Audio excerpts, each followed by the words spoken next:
Hello friends, price தி Lord. நீங்கள் பார்த்துன்னு இருக்கிறது சியோன் குக்கிங் தமிழ். இன்றைக்கி நம்ம என்ன செய்ய போகிறோன்னா, கறி குழம்புல களி உருண்டை போட்டு செய்ய போகிறோம். எப்படி செய்கிறதுன்னு பார்க்கலாம் வாங்க.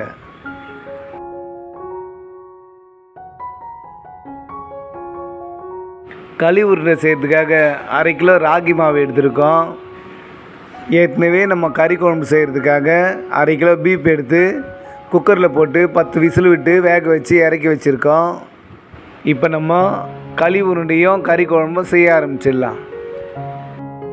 ஏற்கனவே நம்ம காமிச்ச ராகி மாவை சப்பாத்தி மாவு பதத்துக்கு பிசைஞ்சு எடுத்துக்கலாம்.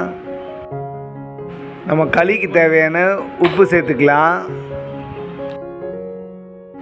நம்ம உப்பு சேர்த்து நல்லா கலரி விட்டுக்கலாம். கலரி விட்டு தண்ணி தெளித்து பிசைஞ்சிக்கலாம். இப்போ கொஞ்சம் கொஞ்சமாக தண்ணி தெளித்து நல்லா மாவு பார்த்துக்கு பிசைஞ்சு எடுத்துக்கலாம்.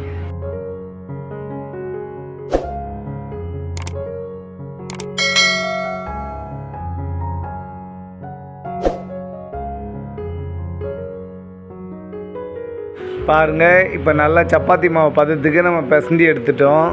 இப்போ நம்ம சின்ன சின்ன உருண்டையாக பிடிச்சி இட்லி தட்டில் வச்சு வேக வச்சுக்கலாம். இப்போ நம்ம ஒரு உருண்டை பிடிச்சி வச்சுருக்கோம். பாருங்கள், இந்த சைஸில் வேணால் பிடிச்சிக்கலாம். இதை விட சின்னதாக வேணுன்னா கூட நீங்கள் இதை விட சின்ன சைஸில் உருண்டை பிடிச்சிக்கலாம். இதே மாதிரி நம்ம இருக்கிற எல்லா மாவையும் உருண்டை பிடிச்சி வச்சுக்கலாம்.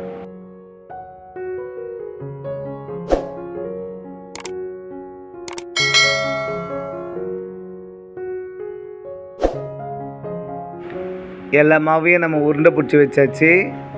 இதை ஒரு இட்லி தட்டில் வச்சு வேக வச்சுக்கலாம். ஏற்கனவே நம்ம ஒரு கடாயில் தண்ணி சூடு பண்ணி வச்சுருக்கோம். மாவை வச்சு வேக வச்சுக்கலாம். இப்போ உருண்டை பிடிச்ச மாவை வேக வச்சுக்கலாம்.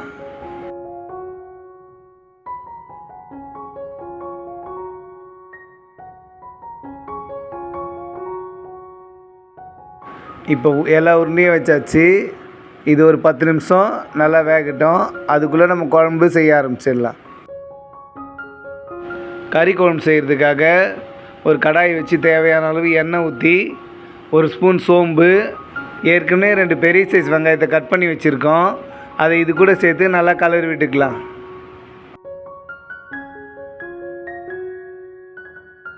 இது கூடவே 2 கொத்து கருவேப்பிலையை சேர்த்து நல்லா கலரி விட்டுக்கலாம்.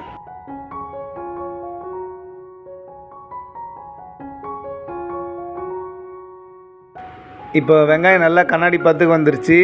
இப்போ ஒரு 4 ஸ்பூன் இஞ்சி பூண்டு பேஸ்ட்டு சேர்த்து கலரி விட்டுக்கலாம். இஞ்சி பூண்டு நல்லா கலரி விட்டுக்கலாம். இஞ்சி பூண்டு பச்சை வாடை போனவுடனே நம்ம கட் பண்ணி வச்சுருக்க தக்காளி சேர்த்துக்கலாம்.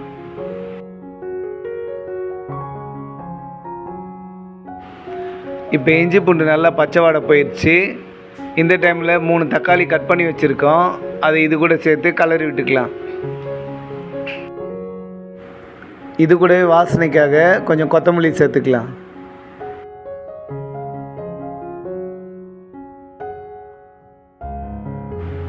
இப்போ 10 நிமிஷம் ஆயிடுச்சு. திறந்து பார்த்துக்கலாம்.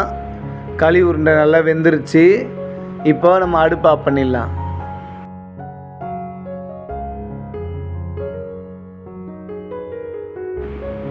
இப்போ கறி குழம்புக்கு தேவையான அளவு உப்பு சேர்த்து நல்லா கலரி விட்டுக்கலாம்.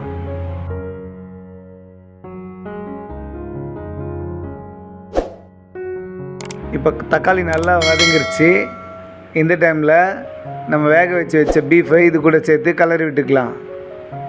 கறி வேக வச்ச தண்ணியோடு சேர்க்க போகிறோம்.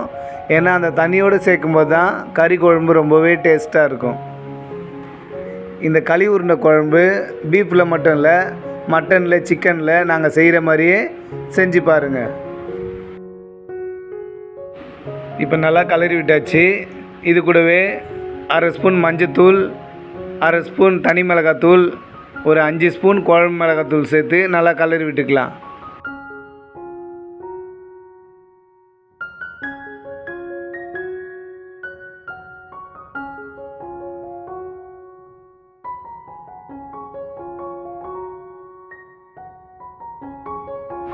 மிளகாத்தூள் சேர்த்து நல்லா கலரி விட்டாச்சு. ஒரு கொதி வந்ததுக்கப்புறம் நம்ம வேக வச்சுருக்க களியை சேர்த்து வேக வச்சுக்கலாம். ஏற்கனவே நம்ம கொத்தமல்லி சேர்த்துருக்கோம், இன்னும் கொஞ்சம் கொத்தமல்லி சேர்த்துக்கலாம் வாசனைக்காக. ஒரு 5 நிமிஷம் கொதிக்கிறதுக்காக மூடி போட்டு வச்சுக்கலாம். 5 நிமிஷம் ஆயிடுச்சு, திறந்து பார்த்துக்கலாம். வாசனையே கம்ம கம்மன்னு இப்போவே சாப்பிட்ணும் போல் இருக்குதே. பாருங்கள் எப்படி தலை தலைன்னு கொதிக்குது. இப்போ வேக வச்ச களியை இப்போ நம்ம குழம்பு கூட சேர்த்துக்கலாம். களி உருண்டையை இந்த மாதிரி கறி குழம்புல போட்டு சாப்பிடும்போது ரொம்பவே டேஸ்ட்டாக இருக்கும். களி சாப்பிடாதவங்க கூட விரும்பி சாப்பிடுவாங்க. ஏன்னா கறி குழம்பு அதில் ஊறி ரொம்பவே டேஸ்ட்டாக இருக்கும். இது உடம்புக்கு ரொம்ப ஹெல்த்தியானதும் கூட.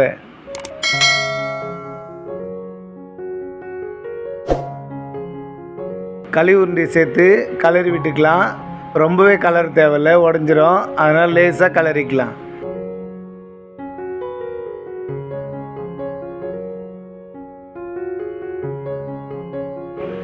கறி குழம்பு களி உருண்டையை இப்போவே டேஸ்ட்டாக இருக்கும். இன்னும் டேஸ்ட்டு சேர்க்குறதுக்காக அரை முடி தேங்காவை நம்ம அரைச்சி பால் எடுத்து வச்சுருக்கோம். தேங்காய் பால் இது கூட சேர்த்துக்கலாம். தேங்காய் பால் சேர்த்து நல்லா கலரி விட்டுக்கலாம். தேங்காய் பால் சேர்த்து ஒரு 5 நிமிஷம் கொதிச்சா போதும். களி உருண்டையும் கறி குழம்பும் நமக்கு சூப்பராக ரெடி ஆகிடும். நம்ம போடுற வீடியோலாம் உங்களுக்கு பிடிச்சிருந்தா சப்ஸ்கிரைப் பண்ணாதவங்க சப்ஸ்கிரைப் பண்ணிக்கோங்க.